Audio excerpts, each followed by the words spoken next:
जयपुर गांव था। रात के 11 बज रहे थे। पूरा गांव सो रहा था, पर माँ शारदा और बेटा रमेश को नींद नहीं आ रही थी। वो हॉल में सोफे पे बैठ के टीवी देख रहे थे। रमेश की पत्नी अनामिका गर्भवती थी। बिना आराम किए सुबह से शाम तक वो घर का सारा काम करके बहुत थक चुकी थी। इसीलिए बेडरूम के नीचे जमीन पे मैट बिछा के वो लेट गई थी। बिस्तर पे उसकी 5 साल की बेटी नीता सो रही थी। सर में दर्द होने की वजह से अनामिका एक कपड़े से बांध लेती है। उसके गालों में हाथ के पंजों का निशान था, पर अपने हाथों को देखकर उसे बहुत बुरा लगता है। वो मनी मन खुद से कहती है, हे ईश्वर, अगली बार जब जन्म दीजिएगा तो मुझे औरत मत बनाइएगा, ऐसा कि पुरुष रूप में भी जन्म मत दीजिएगा, मुझे जानवर रूप में जन्म दीजिएगा। और अगर ऐसा ना हो पाए तो हे ईश्वर, मुझे अमीर लड़की बना के जन्म देना, ताकि दहेज की वजह से सास और पति से ऐसी लांछन न सहना पड़े। रानी जैसी जिंदगी हो, जो कि जीवन में सबसे महत्वपूर्ण है। प्रार्थना करके अनामिका आंखें बंद करती है। थकी हुई अनामिका की आंखें बंद हो जाती है और वो धीरे धीरे सो जाती है। सोफे में बैठ के टीवी देख रही शारदा घड़ी की तरफ देखती है। उस वक्त घड़ी में 11:20 हो रहे थे। फिर माँ और बेटा हॉल से धीरे धीरे बेडरूम में जाते हैं, जहाँ पे अनामिका सो रही थी। बिस्तर पे नीता नींद में बेहोश थी। माँ और बेटा जाके ये भी जांच करते हैं कि अनामिका सच में गहरी नींद में है या नहीं। उन दोनों को लगता है कि अनामिका सो नहीं रही है, वो अभिनय कर रही है। तभी शारदा कहने लगती है, बेटा रमेश, तुम उसके पैर पकड़ो, मैं उसका गला पकड़ती हूँ। सांस में ले पाने की वजह से छटपटाएगी और खुद ही जान दे देगी। फिर हम उसे लेक में जाके फेंक आएंगे। सभी को लगेगा आत्महत्या कर ली है। माँ, हम लोग अपना हाथ इस्तेमाल नहीं करेंगे, नहीं तो कई दफे उंगलियों के निशान शरीर में रह जाते हैं। अगर उसके पिताजी रघुपति को किसी भी तरह से शक हुआ तो वो पोस्टमार्टम करवा सकते हैं। फिर हमने मारा है ये साबित हो जाएगा। फिर तो हमारा जेल हो जाएगा। नहीं नहीं, मुझे नहीं जाना। इसीलिए मैं एक तकिया लेकर उसके पैरों को दबाता हूँ और तुम दूसरा तकिया लेकर उसका मुंह दबा दो। ये तो अच्छी बात है, चलो वही करते हैं। ऐसा कह के रमेश एक तकिया लेता है और दूसरा तकिया अपनी माँ शारदा को देता है। फिर दोनों मिलके अनामिका की जान लेने की कोशिश करते हैं। तभी अचानक से अनामिका अपनी आंखें खोल लेती है। उसे देखकर दोनों आश्चर्य हो जाते हैं और एक दूसरे को देखने लगते हैं। ज्यादा दहेज के लिए आप लोगों ने मुझे मारा, पीटा, गालियां दी, खाना नहीं दिया, ये सब कुछ मैंने सह लिया, बस इसलिए क्योंकि आप लोगों ने मेरी बेटी को 2 वक्त बस खाना दे रहे हैं।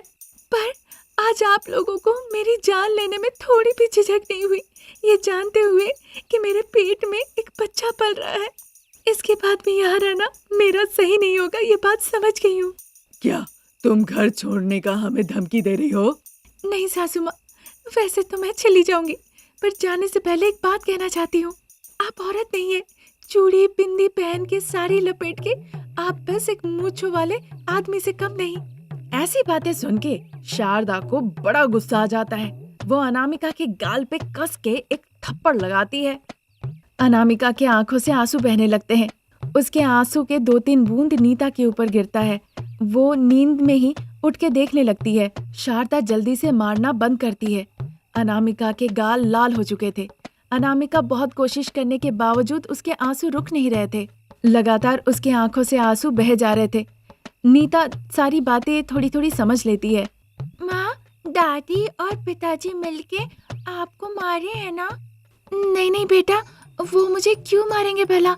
वो तो कल क्या पकाना है इस बारे में कह रहे थे। ठीक है, फिर मैं थोड़ी देर में बाथरूम से आती हूँ। ऐसा कह के नीता बिस्तर से उतर के चली जाती है।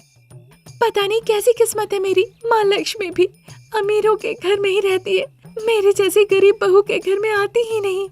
चाहे मैं जितना भी कोशिश कर लूँ उन्हें रोकने की, कुछ भी कर लूँ, पर वो कैसे भी मुझे छोड़ के चली जाती है। हाँ, माँ लक्ष्मी को भी बस अमीर लोग ही चाहिए, उन्हें बदबूदार गरीब बिल्कुल पसंद नहीं। पर क्यों वो ज्यादा दिनों तक उनके साथ नहीं रहती? क्योंकि आप जैसे लोग चाहे कितना भी हो कभी खुश नहीं रहते, हमेशा आप लोगों को और चाहिए। मैं अपनी बेटी को लेकर चली जाऊंगी, आप मुझे मार के अपने सर पाप का बोझा क्यों लेना चाहती है बताइए? इस तरह कह के वो अपने कपड़े समेटती है। जैसे ही नीता बाथरूम से आती है वो उसे लेकर बाहर आ जाती है। रमेश मुंह पे दरवाजा बंद कर देता है। नीता बुलाती है पर वो जवाब नहीं देते। वो चलते चलते रात में गांव से निकल आते हैं। जब वो जंगल के रास्ते में जा रहे थे बहुत बारिश शुरू हो जाती है। बिजली और बारिश से खुद को बचाने के लिए वो जाके एक बड़े से पेड़ के नीचे छुप जाते हैं। तभी एक बुजुर्ग औरत एक छाता लेके उस तरफ से आ रही थी। गर्भवती अनामिका को देखकर वो अपने कुटिया ले जाती है। वो बुजुर्ग महिला कहती है कि वो कुटिया उसी का है। वो पास के ही लक्ष्मी देवी मंदिर में काम करती है। अनामिका कहती है उसके लिए भी वो एक काम ढूंढ दे। ये सुन के वो महिला कहती है, लक्ष्मी देवी के मंदिर में सीढ़ियाँ साफ करना होगा और बिंदी लगाना होगा। बहुत सीढ़ियाँ हैं लेकिन। करूंगी चाची, अपनी बेटी के 2 वक्त के निवाला के लिए मैं कोई भी काम करने के लिए तैयार हूँ। ऐसा कहकर गर्भवती होने के बावजूद अपनी बेटी नीता को साथ में लेकर वो माँ लक्ष्मी देवी मंदिर चली जाती है। पास के ही झरने से पानी ले आकर मंदिर की सीढ़ियों को साफ करती है और उसकी सजावट करती है। वहीं पे मंदिर में भक्तों के द्वारा दिए गए प्रसाद फल मूल खाती है और जो दान दक्षिणा के पैसे होते थे उसी को वो बचा के रखा करती है। दिन गुजर रहे थे। एक दिन उसे बहुत बुखार आता है। वो मंदिर नहीं जा पाती है। वो घर पे ही बिस्तर पे लेटी हुई थी। नीता माँ देवी लक्ष्मी के तस्वीर के सामने हाथ जोड़ के कहती है, माँ लक्ष्मी, मेरी माँ को बुखार आया है। यहाँ पे कोई नहीं है देखभाल करने वाला। मैं छोटी बच्ची हूँ, मुझे नहीं पता क्या करना चाहिए, इसीलिए मेरी माँ आज मंदिर की सीढ़ियाँ साफ करने नहीं आ पाई। आप नाराज मत होना माँ पे। प्रार्थना के दौरान माँ लक्ष्मी वहाँ प्रकट हो जाती है और एक नौकरानी का भेष लेके वो अनामिका का सेवा करने लगती है।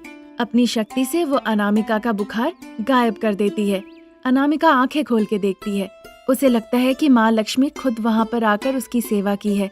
इसीलिए वो प्रार्थना में कहती है, मुझे माफ कर दीजिएगा देवी माँ, मैंने आपके बारे में गलत सोचा था।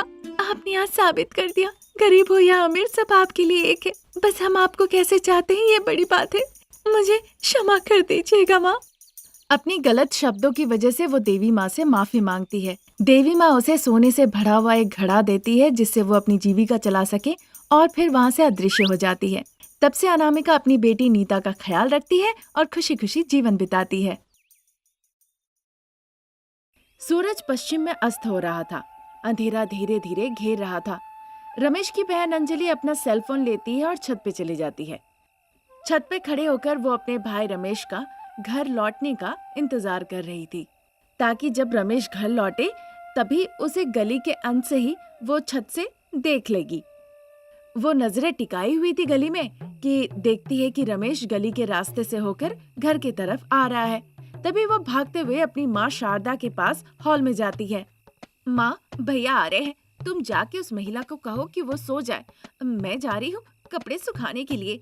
अरे हाँ, मैं तो उस बारे में भूल ही गई थी। ऐसा कह के शारदा हॉल से किचन की तरफ आती है। किचन में गर्भवती अनामिका थी जो रोते रोते खाना पका रही थी। उसे देखकर शारदा निष्ठुरता के साथ कहने लगती है, बहुत रोना धोना हो गया और बहुत खाना भी पका ली। बहू रानी, तुम्हारे पति, मेरा बेटा घर लौट रहा है, जाओ जाके सो जाओ। और याद रखना, हमेशा की तरह उसे देखकर मुस्कुराना कुछ मत कहना, नहीं तो मुझे पता है क्या होगा सासू माँ। कम से कम डर के मारे ही तुम तो दायरे में रहोगी, नहीं तो मेरा बेटा को अगर शक हुआ ना। अपनी बड़ी बड़ी आंखें करके शारदा उसे धमका के कहती है। अनामिका उसे देखकर बहुत डर जाती है। उनका वो भयानक चेहरा देखकर चुपचाप डर के मारे वो बेडरूम में जाके सो जाती है। ठीक उसी वक्त रमेश घर लौट आता है। घर लौट के पार्किंग करते करते वो देखता है कि उसकी बहन कपड़े सुखा रही है। जैसे ही उसे लगा कि भैया देख रहा है, वो तुरंत अपने हाथों को दबाने लगी मानो कि उसके हाथों में बहुत दर्द हो रहे हो। रमेश देखता है पर बिना कुछ कहे हुए वो घर के अंदर चला जाता है। रमेश के हाथ में लंच बॉक्स था। माँ, माँ। जब रमेश 1-2 बार मामा चिल्लाता है, शारदा अपना चेहरा लटकाते हुए धीरे धीरे अंदर से चल के बाहर निकल आती है। वो रमेश के हाथ से लंच बॉक्स लेती है और फिर अंदर चली जाती है। शारदा को देखकर रमेश को लगता है कि शायद वो बहुत ज्यादा थक गई हो। बेचारी मेरी माँ दिन भर काम कर करके थक जाती है। बहन के भी हाथों में दर्द हो रहे हैं सारे कपड़े धो के सुखाने में। एक नौकरानी रख लेता हूँ, थोड़े पैसे लगते हैं तो लगने दो। यही सब सोचते सोचते वो बेडरूम में जाता है। देखता अनामिका बिस्तर में लेटी हुई है। वो नाटक कर रही थी सोने का, पर उसके आंखों में आंसू थे जो रमेश ने गौर नहीं किया। वो आकर कहने लगा, अनामिका उठो, अनामिका आज हमें 8 बजे तक चेकअप के लिए जाना है, पता है ना? मैंने ये बात माँ से कह दिया था। माँ ने तुम्हें कहा कि नहीं? उन्होंने कहा था जी, पर काफी वक्त था, ये सोचकर मैं थोड़ा लेट गई ऐसे। मैं 10 मिनट में रेडी होके आता हूँ, तुम चेकअप के कागजात लेकर तैयार रहो, ठीक है ना? अच्छा ठीक है। अनामिका को इस तरह से कह के रमेश वॉशरूम की तरफ चला जाता है। अनामिका डॉक्टर के कागजात लेके तैयार होके इंतजार कर रही होती है। फिर 10 मिनट के बाद रमेश अनामिका को लेकर हॉल में आता है। माँ और बहन को बताता है कि वो अनामिका को चेकअप के लिए ले जा रहा है। फिर बाइक पे बैठा के वो अस्पताल ले जाता है। वहाँ चेकअप के बाद डॉक्टर कहते हैं, मिस्टर रमेश, अनामिका बहुत कमजोर है। क्या वो खाना नहीं खा रही है? फल नहीं दे रहे हैं? दूध, प्रोटीन, लगता है ये सब कुछ भी नहीं ले रही है। आपके घर की सास और ननद बहू रानी को कुछ खाने दे भी है या नहीं? अगर ऐसा ही चलता रहा तो बच्चे और माँ दोनों के जान को बहुत ज्यादा खतरा हो सकता है। डिलीवरी में मुश्किल होगी। जब डॉक्टर इस तरह से गुस्से से कह रहे थे, अनामिका कुछ कह नहीं रही थी। ये नहीं कह रही थी कि वो सब कुछ समय समय पे लेती है। अनामिका को जवाब ना देते देख रमेश इस बारे में सोचने लगता है। तब रमेश को अपनी माँ और बहन पे थोड़ा शक होता है। रमेश जानना चाहता था कि आखिर में उसके पीठ पीछे होता क्या है घर में। रमेश अनामिका को घर ले जाता है, उसे खाना देता है, दवाई देता है। फिर अनामिका सोने चली जाती है। फिर रमेश डाइनिंग टेबल पे आता है और अपनी माँ और बहन के साथ बैठ के खाना खाने लगता है। माँ, मैं आपको और अंजलि को एक अच्छी खबर सुनाने वाला हूँ, जिसे सुनने के बाद आप दोनों खुशी के मारे मानो की उछल पड़ेंगी। मैं इस घर के लिए एक नौकरानी रखने वाला हूँ। आपकी बहू रानी, आप, अंजलि, आप सभी को घर का काम करने में, खाना पकाने में बहुत दिक्कत होती है, इसीलिए मैं एक नौकरानी रखने वाला हूँ। ये सुनने के बाद माँ बेटी मानो दोनों डर जाती है और उसे घूरने लगती है। इस बात से कहने लगती है कि पैसे नौकरानी पे क्यों खर्च करना, वो पैसे अनामिका के दवाइयों पे खर्च करे। ये सुन के रमेश का शक और बढ़ जाता है। वो सच झूठ का पता लगाना चाहता था, इसीलिए एक दिन वो ऑफिस जाने का नाम करता है पर ऑफिस नहीं जाता है।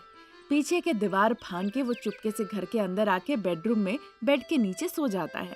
ये बात सास और ननद को पता नहीं था। वो अनामिका के कमरे में आती है और उसे डांट फटकार लगाने लगती है। ए लड़की, जाके उठो और घर का सारा काम काज और खाना पकाओ। जैसे मेरा बेटा आने लगे आके चुपचाप यहाँ सो जाना। और एक बात याद है ना, हमारे खाने पीने का समय? याद है अंजलि, अभी गर्मा गर्म मुझे नाश्ता बनाना होगा। 12 बजे तक मुझे जूस बनाना होगा। 2 बजे तक मुझे पकौड़ी, दाल, सब्जी, चिकन फ्राई, सांभर, ये सब कुछ बनाना होगा। तुम लोगों के खाने के बाद बचा खुचा खाना मैं खाऊंगी, फिर बर्तन धो के कपड़े धोऊंगी, उसके बाद फिर आके मैं खाना बनाऊंगी। ऐसा कहते कहते अनामिका रोने लगती है। वहाँ से शारदा और अंजलि चली जाती है। बिस्तर के नीचे बैठे रमेश ये सब सुन के उसकी आंखें भर आती है। तुरंत वो बिस्तर के नीचे से निकल के अनामिका के पास आता है।